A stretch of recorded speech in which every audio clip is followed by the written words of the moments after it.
Hello, hello, and happy Friday. I am Meredith. I am here with our message for the 24th of May, 2024. We're using Light Seers Tarot for our message today as we're tuning into the energy atmosphere. We've got the sun in Gemini, the moon in Sagittarius, Chiron still hanging out retrograde. There's a whole lot more going on astrologically. I encourage you all to be listening to your favorite astrologers wherever you listen to them.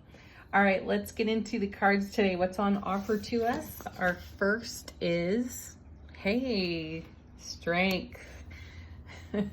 Number 8, momentum. Number 8 out of the major arcana. So we are in great momentum with our courageous spirit, and we don't mind being vulnerable there either. Let's see what it connects to. High Priestess. Ooh, now that's a nice combo. You know, we're receiving, just look at the beautiful artwork there.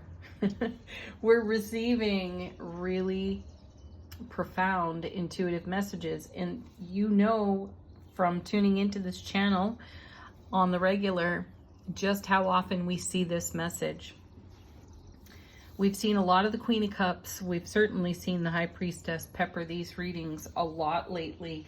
Sitting next to the Strength card, these two create the Wheel of Fortune, number 8, number 2 out of the major arcana. So I believe we started with the Wheel of Fortune in yesterday's reading, if I'm recalling correctly.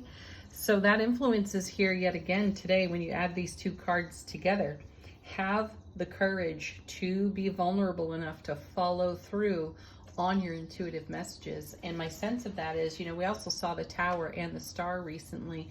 We've really got to have great faith for our intuitive knowing here.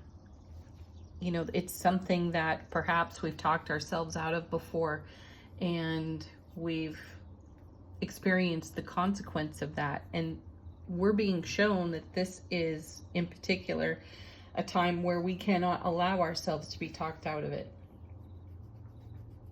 There may be energy influences around us that tempt us to. And this message is kind of in your face. And I sense too that when we are not in harmony with following through with our intuitive messages, we're getting that nudge from the universe quickly. And we're self-correcting quickly too. Let's see what's next. Yeah, look at this. Ace of Swords, brilliant clarity, everlasting strength. This is a theme that's come up out of these cards a lot recently. Even in the personal one-on-one readings, I'm seeing a lot of the Ace of Swords show up for folks. And, you know, this is a very exacting card. And this is a heart-mind coherence message.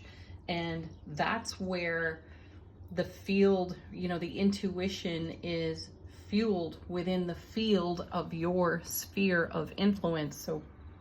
So be dialed in, tuned in, listening. I mean, it can be as simple as you're out driving and you get a nudge to go down this street rather than that street, and the pull is strong, it's magnetic.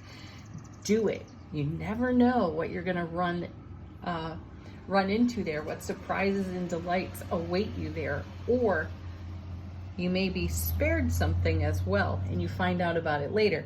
Really cool. Have fun with this. This is what I get out of it too. Enjoy this intuitive ride. Have fun surprising yourself. And then we have the Queen of Pentacles. You know, in the bigger, more grand design, it's in the small moments where the simple is absolutely profound, and then that simplicity adds up over a multitude of experiences. And then you have the Queen of Pentacles.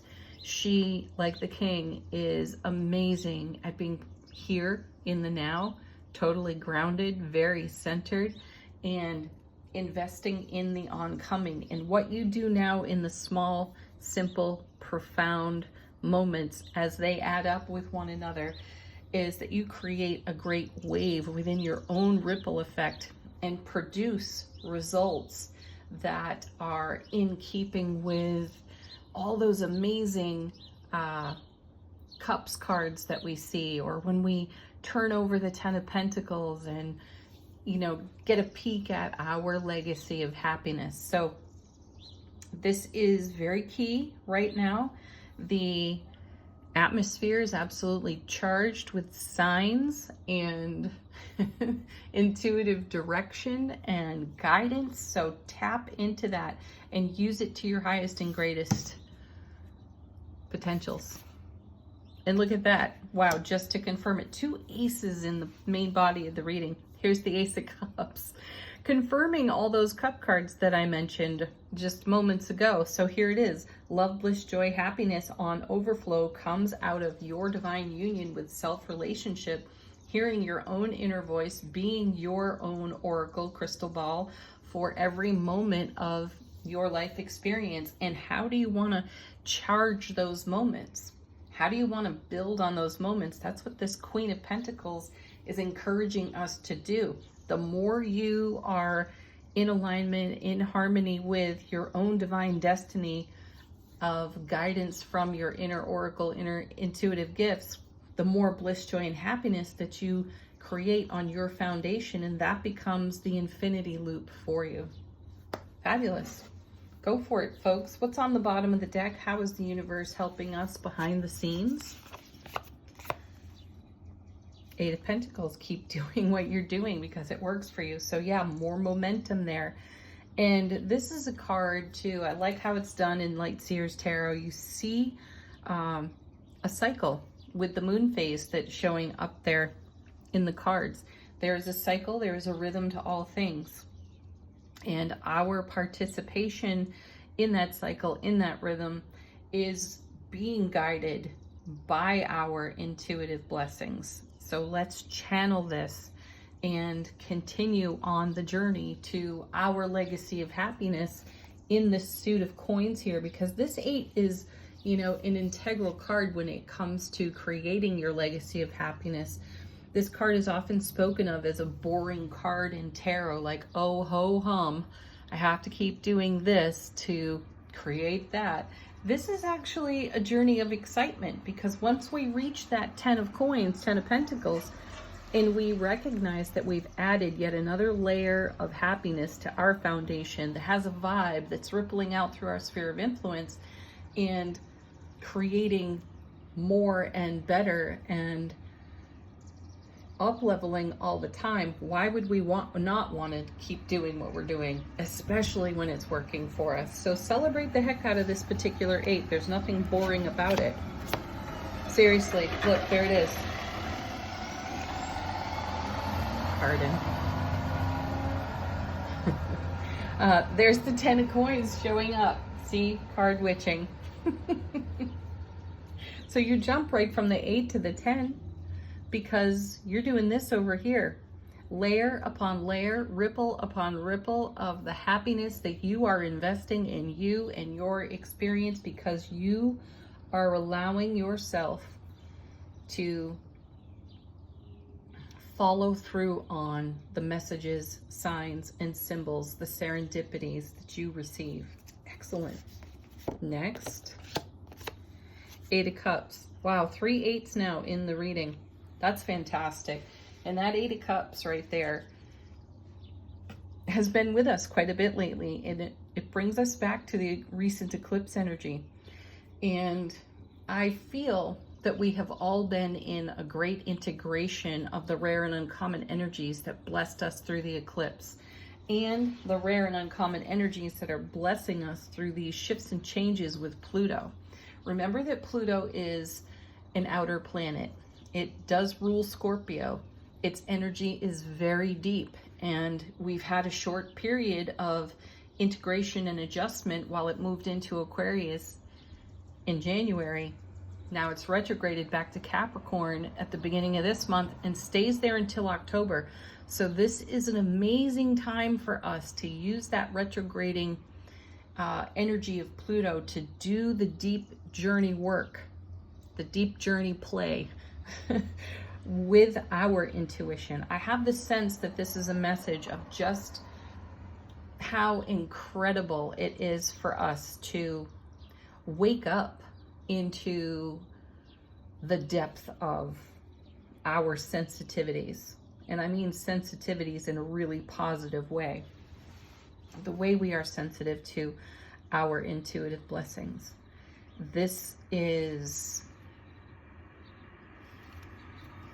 our roadmap. If you need a map for your spiritual journey, it's through your intuition, and my sense of how we are going so deeply into that and the rewards that it is showing us in the now moment gives you a glimpse of just how great it can be when you keep going with this. Now also add this 8 to this ace and you get the 9 of Cups, because you're all about making your dreams come true and having your wishes fulfill, to add more and more layers to the legacy of happiness you create with the fulfilling 10 of Coins.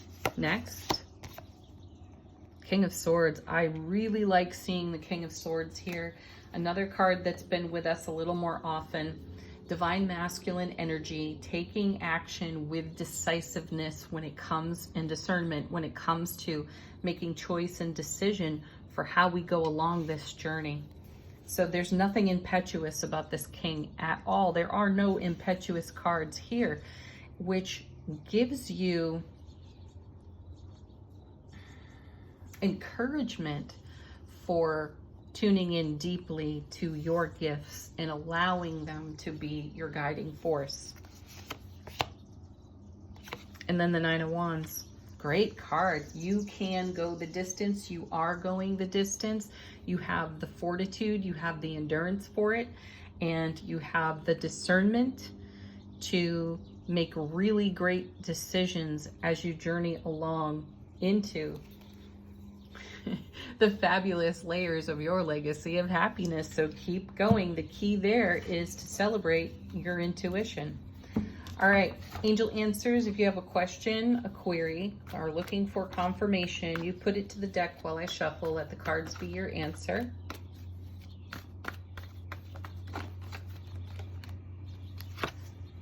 Second time we've gotten this one. Be assertive. Definitely. That's why that King of Swords is there. Be assertive in your decision making. Make a choice, follow it through while listening to your intuition all the way. My guides, be assertive with your intuition. It's not passive. Trust. Yes. That's one of my favorites out of this deck. Trust yourself. I hear people say often, you know, doing readings with folks is such a divine blessing in my world. And one of the things that I hear so often from folks, especially when they're inquiring about relationships, is, I don't trust anyone. Well, that means you too. When you make a statement like that, it means you're not trusting yourself. And you can trust you. If you've made choices before that were less than favorable, what do? You try again. You go again. You take another stab at it and do things a different way. Trust yourself. When you don't think you can trust anything else, trust you and your heart and your soul and your intuition. And then we have emphatic yes. Yes. Do that.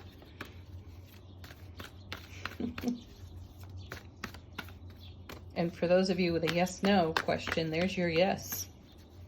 Next. Helpful people. They're everywhere.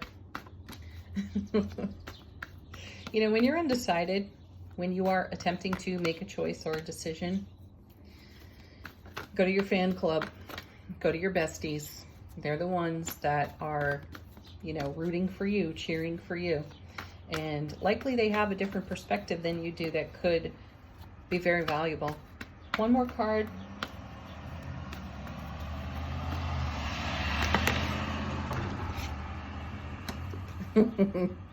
Look for a sign. What do you need for that? Oh, I know, your intuition. Yeah, the signs and the symbols are everywhere.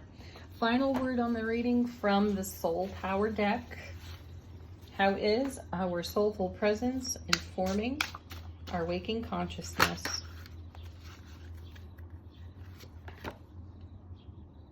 Oh, that's That's awesome. Navigation. I couldn't have planned that if I tried. It's your journey. It's your opportunity to play, to dance, to love, to laugh on this journey, no matter what's in front of you. Listen to the intuition. Allow it to be your guide. Trust your own heart space and your heart-mind coherence. It will not steer you wrong. Have a fabulous weekend, everybody. Peace, love, joy. Namaste.